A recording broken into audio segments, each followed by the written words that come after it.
25 अगस्त 2022 के financial news analysis में मैं प्रशांत मावानी आप सभी का बहुत बहुत हार्दिक रूप से स्वागत करता हूं। दोस्तों, सरकार ने one nation one fertiliser scheme को लॉन्च कर दिया है। अब ये जो स्कीम है वन नेशन वन फर्टिलाइजर, इसमें कौन सी चीज़ हमें देखने को मिलेगी या फिर सरकार का प्रयास जो है इसमें क्या है? प्रयास ये है कि फर्टिलाइजर्स की जो अलग अलग ब्रांड्स हैं इनमें यूनिफॉर्मिटी आए।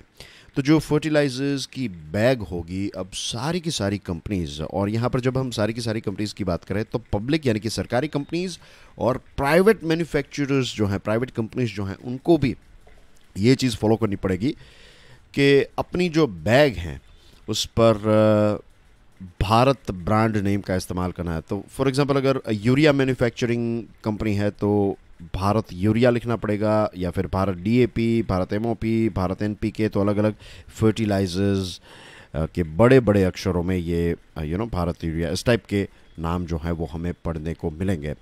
तो सरकार यहाँ पर एक सिंगल ब्रांड नेम क्रिएट करना चाहती है, और इसी के साथ जो बैग हैं उस पर पीएमबीजेपी यानी कि प्रधानमंत्री भारतीय जनुर्वारक परियोजना, इसका लोगो, एक बड़ा सा लोगो जो है वो हमें देखने को मिलेगा। नाउ ये जो स्कीम है पीएमबीजेपी, इस स्कीम के तहत सेंट्रल गवर्नमेंट फर्टिलाइजर्स पर एनुअल ग्रांट्स जो सब्सिडी प्रोवाइड करती हैं, तो ये इस पीएमबीजेपी के द्वारा प्रोवाइड किया जाता है, इस स्कीम के द्वारा प्रोवाइड किया जाता है ये सपोर्ट।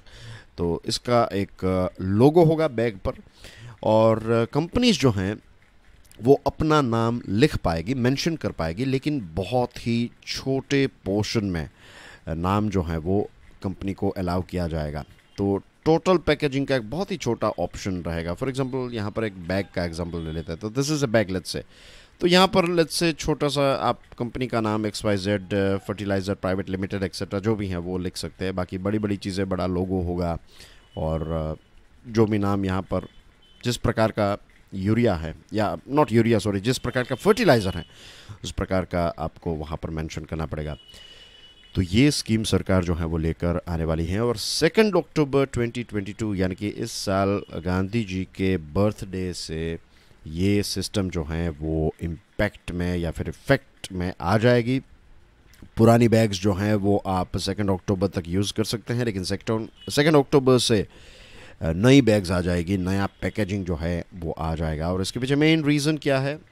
सरकार सिंगल ब्रांड नेम क्रिएट करना चाहती है। सरकार जो है वो कुछ कंपनीज जो हैं वो ज़्यादा आगे चली जाती हैं प्रमोशन में एक्सेट्रा, तो ये सारी चीज़ों को छोड़कर एक आप कह सकते हैं कि यूनिफॉर्मिटी यहाँ पर सरकार लाना चाहती है।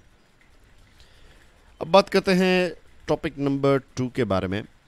जो इंश्योरेंस रेगुलेटर हैं एडाई ने एक नया प्रपोज़ल रखा है। प्रपोज़ल ये है कि जो इंश्योरेंस के एजेंट्स हैं तो उनका कमीशन, चाहे हेल्थ इंश्योरेंस के हो चाहे जनरल इंश्योरेंस के हो, तो उनका जो कमीशन है ये 20% से ज़्यादा नहीं होना चाहिए। तो यहाँ पर एक कैप लगाने की बात जो है वो एडाई ने प्रपोज़ की है, और ख़ास करके हेल्थ इंश्योरर्स जो हैं तो उनको इससे फ़ायदा होगा, क्योंकि हेल्थ इंश्योरेंस जो है तो उसमें कमीशन जो है वो 20% से कई ज़्यादा होता है, 20% से ज़्यादा होता है। तो व्हाट विल हैपन इज़ कि आपका हेल्थ इंश्योरेंस जो है वो भी थोड़ा कम हो जाएगा, क्योंकि जो कमीशन है वो थोड़ा कम करने की बात यहाँ पर नज़र आ रही है। और इससे जो पॉलिसी होल्डर हैं, मैं आप हम जो कस्टमर हैं, राइट, तो इनको फ़ायदा होगा, पॉलिसी होल्डर के लिए यहाँ पर फ़ायदा होगा।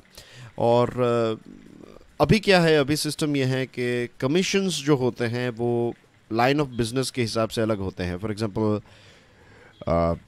कार का इंश्योरेंस है तो उसका कमीशन अलग, हेल्थ का इंश्योरेंस है तो उसका अलग, होम इंश्योरेंस है तो उसका अलग। तो इस प्रकार से अलग अलग अप डाउन इसमें देखने को मिलते हैं। तो यहाँ पर एक मैक्सिमम सीलिंग जो है, एक मैक्सिमम लिमिट एडाई ने प्रपोज की है, और एडाई का कहना यह है इससे चीज़ें जो हैं वो और ज़्यादा आसान हो जाएगी by putting this composite limit on commissions. I hope ये टॉपिक भी आपको समझ में आ गया होगा। अब बात करते हैं शुगर के बारे में। सरकार इस साल 8 मिलियन टन्स शुगर को एक्सपोर्ट करने के बारे में सोच रही हैं, शायद परमिशन देगी।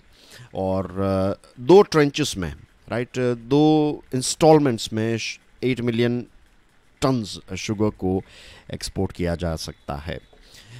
शुगर प्रोडक्शन 2022-23 का जो है वो 40 मिलियन टन का एक प्रोजेक्शन है, एक एस्टिमेशन है कि 40 मिलियन टन जो है वो शुगर इस सीज़न में, जो जनरली 1 अक्टूबर से स्टार्ट होती है, वैसे सितंबर जो है, सितंबर और सितंबर के बाद अक्टूबर, ये दोनों महीने जो हैं, सितंबर से भी सीज़न जो है वो स्टार्ट हो जाती हैं, बट 1 अक्टूबर से प्रिसाइसली अगर देखें तो ये प्रोजेक्शन है कि 40 मिलियन टन शुगर का प्रोडक्शन होगा।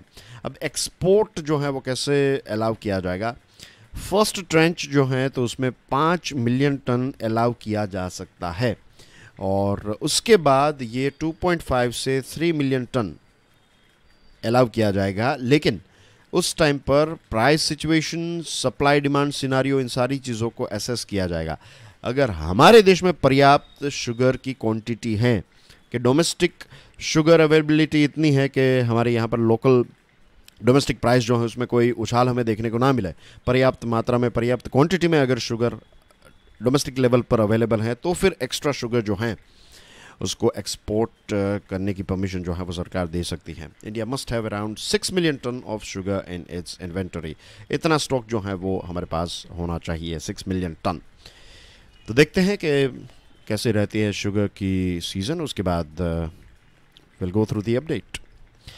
आज का फोर्थ टॉपिक है national asset reconstruction company of India limited. ये गवर्नमेंट प्रमोटेड बैड बैंक है। बैड बैंक यानी कि जो बैड लोन्स होती हैं उसको एक्वायर कर लेता है और फिर उसको बेचकर पैसे रिकवर करने वाली कंपनी जो है, तो दैट इज़ NARCIL।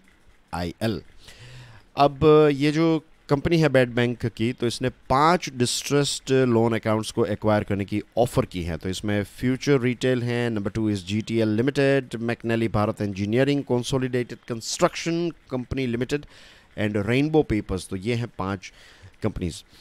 NARCL जो है तो ये बाइंडिंग ऑफ़र तभी देगी जब रिटन कंसेंट होगा लेंडर्स का। अब क्या होता है कि अगर आपको कोई पर्टिकुलर कंपनी जो है वो डिस्ट्रेस में चल रही है, तो आपको उसको टेक ओवर करनी है या फिर उसकी प्रोसेस आगे बढ़ानी है, तो 75% जितने लेंडर्स जो हैं, इसमें भी 2 कंडीशंस हैं। फॉर एग्जांपल, अगर आप आउट ऑफ कोर्ट रेजोल्यूशन करना चाहते हैं, कि कोर्ट के बाहर चीज़ों को सॉल्व करना चाहते हैं, तो 75% जितने लेंडर्स जो हैं तो उनका कंसेंट चाहिए, उनका यस आपको चाहिए, उसके बाद आप आगे बढ़ सकते हैं। और बैंक्रप्सी कोर्ट में अगर जाना है तो फिर यू हैव 66% जितने वेरीफाइड लेंडर्स का अप्रूवल आपके पास होना चाहिए।